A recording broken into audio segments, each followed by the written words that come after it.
So, elephant in the room, the NBA has a problem, okay? And it's a very unique problem, a problem that I don't think we've really seen before, where it's a catch 22 of this rule of player eligibility for awards, okay? Now, it's a catch 22 because it's a very good rule, but it's also the dumbest rule they've ever put in. It's weird because it makes sense, but it also diminishes a lot of the sport. Okay, there is a rule in the NBA where if you want to be eligible for end of season awards, be that MVP, most improved player, defensive player of the year, all NBA teams, rookie of the year, whatever, you have to meet a threshold of 65 games out of the 82 games that are played in a season. Okay, now this is increasingly becoming more of a problem because you have players like Giannis and LeBron and Curry, as you've probably seen on a thumbnail, that are, as we speak today, 2nd of March, they are ineligible for any postseason awards, any end of season awards. They can't be selected. That means that Giannis, who we can all agree was on an MVP run on a very, very subpar Milwaukee Bucks team this year, was on an MVP run. All of that is null and void now. All of that means nothing because he's been out for 2 months with injury, which means he's missed over 18 games, which means now he can't be selected for anything. But not only that, now, there's talk of Giannis possibly coming back in the next 2 to 3 weeks, maybe, who knows. But in 2 to 3 weeks, the NBA season will pretty much be done because we have 15, 20 games left until the playoffs. The Bucks aren't, aren't anywhere near the playoffs. They're not even in the play-in right now. They have a negative record, not even in the play-in tournament, okay? As it stands, again, who knows what can happen. But when you miss the core of your team, you lose the core of your team to injury, it has a great effect on your performance of the season. Obviously, basketball's like that in the sense of you need your star guy there to actually get results. The NFL is a different story. You can miss your star wide receiver for a season and you can still go on and do great things. But in the NBA, when the Bucks lose a player like Giannis, it derails the team, okay? But he's now got zero motivation to come back and play because, okay, you come back in 2 weeks, play the last week and a half of the season. Out of the playoffs, okay? Not even in the play-in. Can't win any awards. What's the point?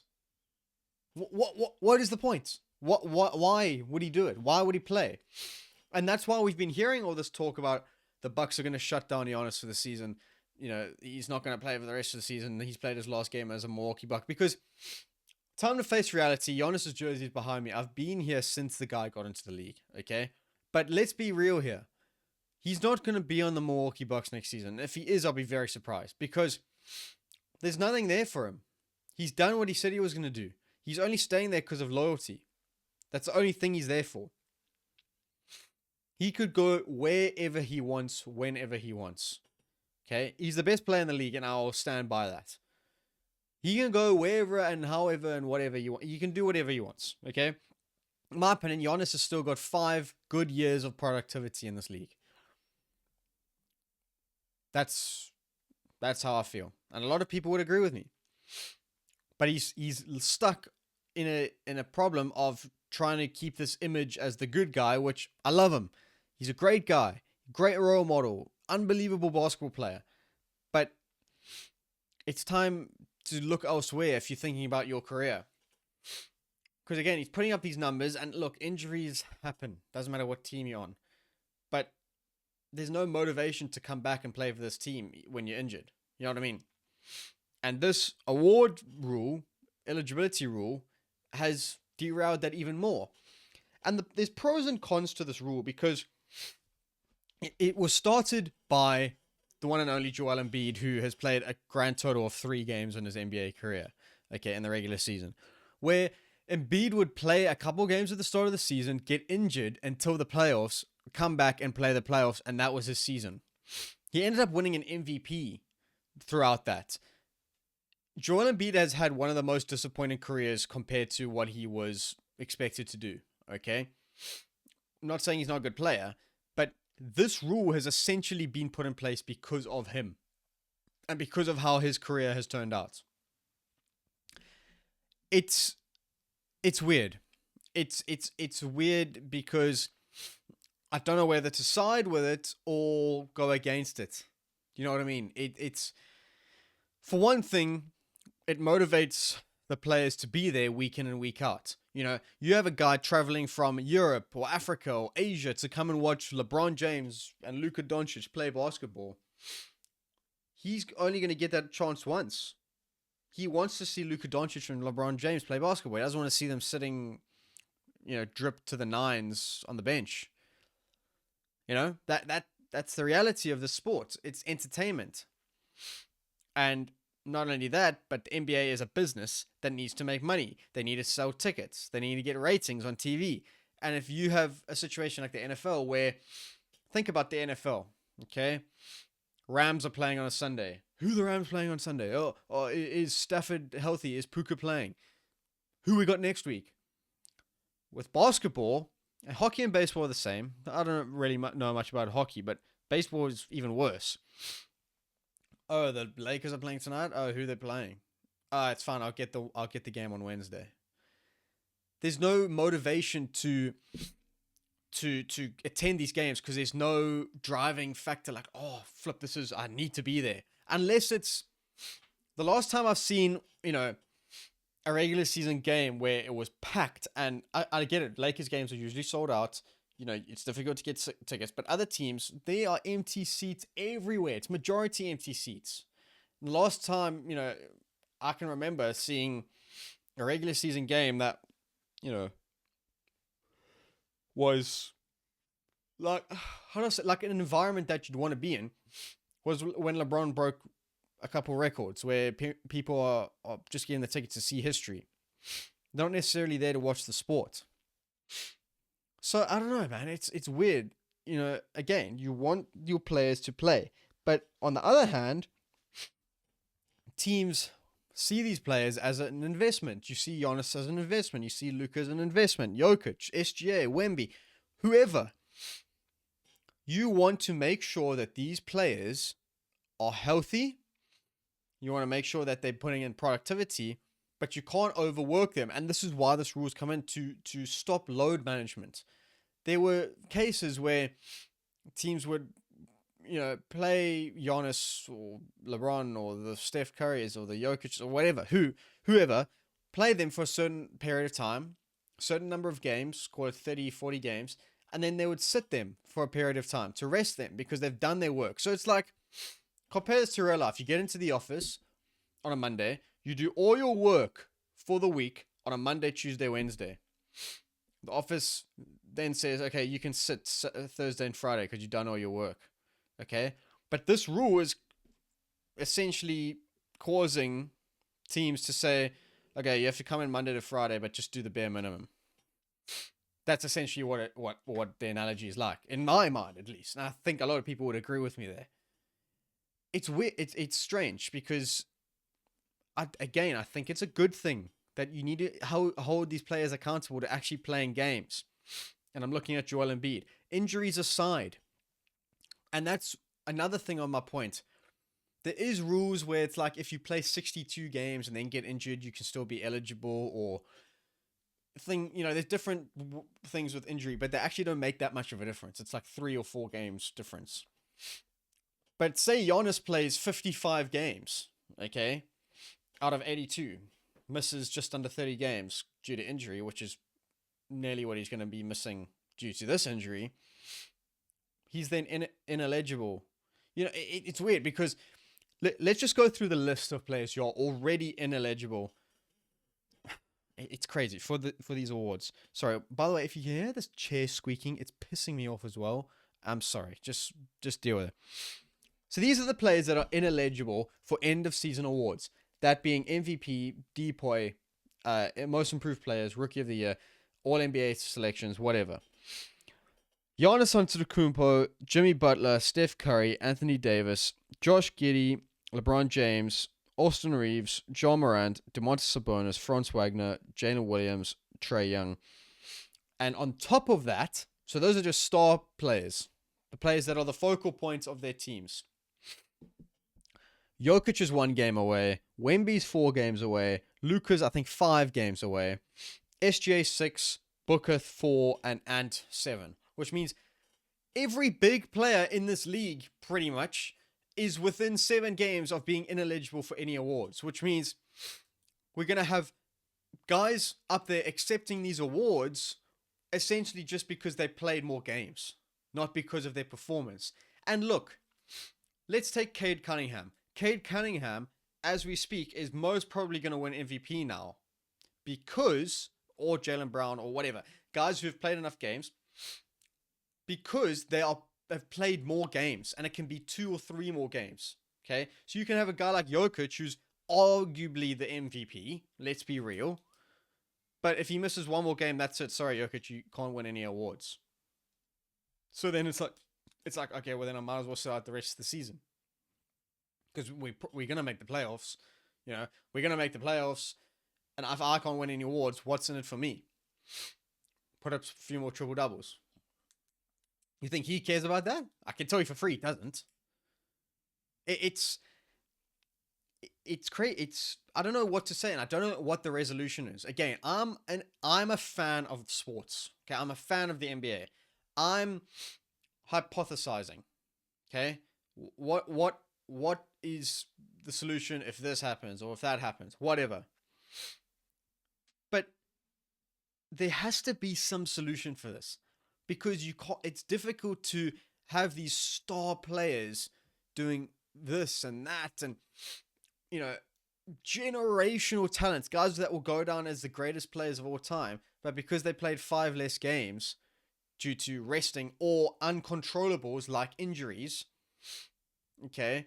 And I'm sorry, but if you're saying a guy can't be eligible for award because he was injured, that's essentially like saying, okay, no one cares about your injury, hurry up and get back.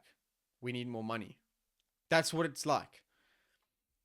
So again, I emphasize this. It's a difficult situation because on the one side, it's a very good idea for the outside and for the business and for even the franchise's money and finances. Because in case you don't know,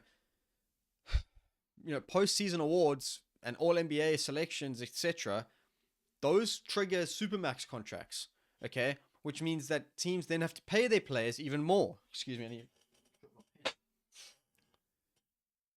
that unlocks these supermax contracts that, okay, you did unreal this season. Yes, you deserve the supermax, but we have to pay you a supermax. You know what I mean? That's what we literally saw with Luka getting traded to the Mavs last year. The most infamous trade in the NBA, in the NBA's history, was boiled down to, I don't know if we want to pay him a supermax next year. A generational talent. Generational. All NBA selection every year has been in the NBA. Oh, he was a bit overweight, so we didn't want to pay him a supermax contract next year. So ship you off to the Lakers. And how did that turn out? Yeah, you got Cooper Flag, but again, he's 1 year in. He's not proven. He's had an unreal season. He's going to win Rookie of the Year, but he's not proven. Luka was proven. He was a top three player in the NBA. But because they were cheap and didn't want to pay him a supermax, they shipped him off just like that. And that's what I'm emphasizing here. These outside and underlying problems seem to have more of an effect on decisions than we think. And this awards rule is one of these stupid underlying things, in my opinion. It just doesn't make sense. Like, it doesn't. If anything, you need to make the minimum games played less, or I don't know, or do away with the rule. But then again, you want these players playing, so it makes sense that they've got this rule. And just for context, think about this. Last year, 2024-25 season, 15%, 15% of the NBA, of the entire league, okay, of the entire league's players were eligible for end of season awards. 15%. It was something like 82 players out of how, I don't know how many on, in a squad with 30 teams. 82 players were eligible for end of season awards. 82. 15% of the league. That's a problem. Like, that's a big problem. Because you're now going to look at the history books and see SGA was playing at this time, and Jokic, and Ant, and Giannis, LeBron, Curry, whatever. Wemby. Oh, wait, they didn't win Defensive Player of the Year that year? Oh, wait, they didn't win MVP that year? Because they haven't played enough games? What? I don't know. I'll use this analogy again. You go into the office, okay, for work. Your boss says, get this done. You have 7 days to do this.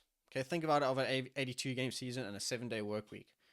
You spend Monday, Tuesday, Wednesday working your ass off, working hard. You get all your work done and then some.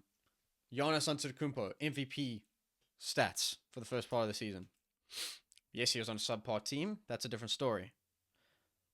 Like you do in the office, Monday, Tuesday, Wednesday, you work so hard. Thursday, Friday, you've done all your work and then some. Something comes up, you have to miss some time for Thursday and Friday.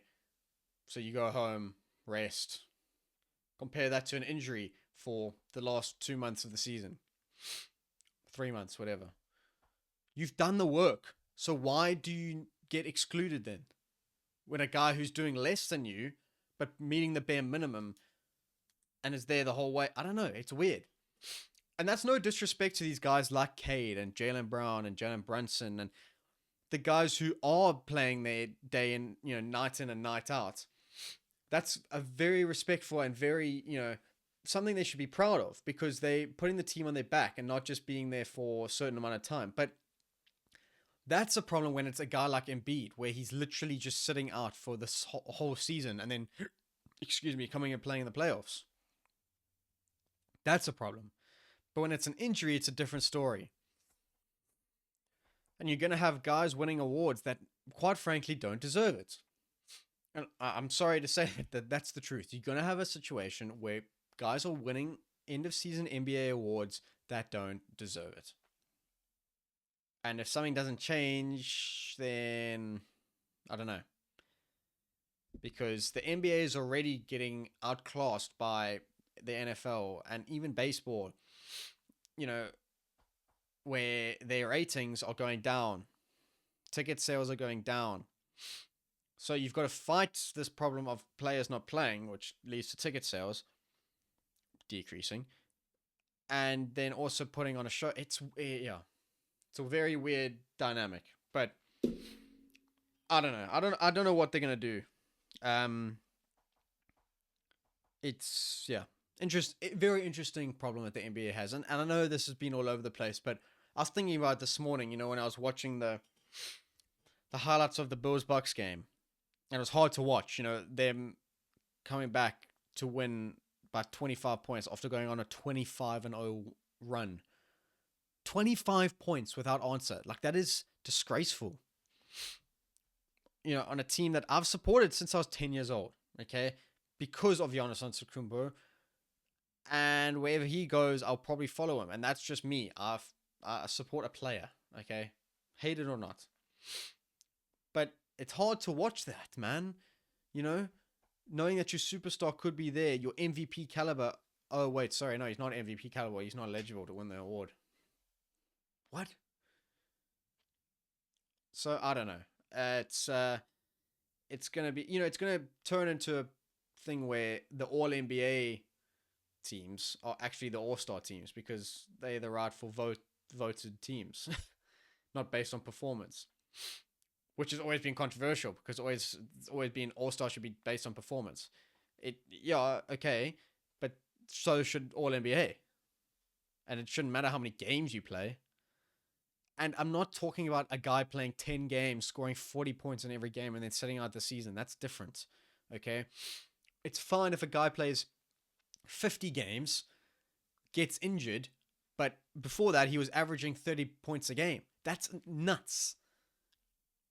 But because he's just missed a threshold, then he's out. I don't know. It's weird, man. Yeah, that's all I've got to say on it. Let me know down below. Do you guys agree with me? I know there will be people that agree with me. If you don't, let me know why. I'm open to all opinions. Again, I'm just hypothesizing here. It's a problem that I was thinking about while watching the game and was very interested to see your thoughts. So if you have any thoughts, let me know down below. I will be replying to those comments. Follow me on socials if you don't already. TikTok, Instagram. Obviously having content churning out on there. Yeah, let me know down below and I will see you in the next video.